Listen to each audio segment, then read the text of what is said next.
Satu unit mobil Grand Livina pemudik dari Banda Aceh menuju Barat Aceh, Barat Selatan Aceh di Pegunungan Paro, Kabupaten Aceh Besar, nyaris habis terbakar di pinggiran dan beruntung pada saat kejadian tim rescue kantor SAR Banda Aceh sedang berpatroli siaga lebaran dapat memadamkan api mobil tersebut.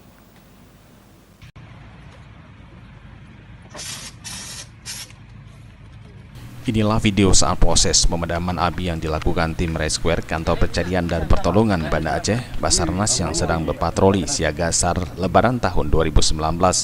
Jalur mudik wilayah Barat Aceh, terlihat beberapa petugas SAR berusaha melakukan pemadaman api terhadap satu unit mobil Grand Livina dengan nomor polisi BK 1840ZF.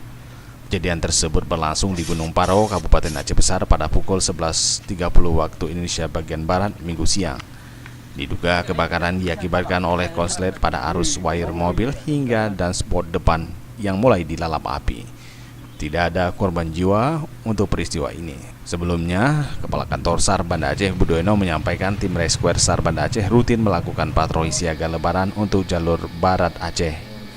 Kalau rencana pergerakan kita setiap hari bergerak.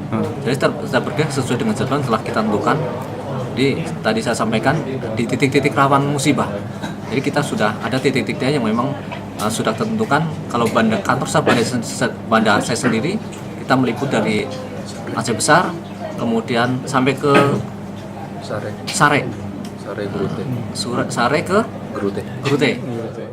Budiono juga menghimbau kepada pemudik agar selalu berhati-hati di dalam perjalanan dan untuk melakukan pengecekan ulang kesiapan terhadap kendaraannya, sehingga tidak terjadi kondisi yang dapat membahayakan para pemudik, terutama bagi pemudik yang berpergian jauh.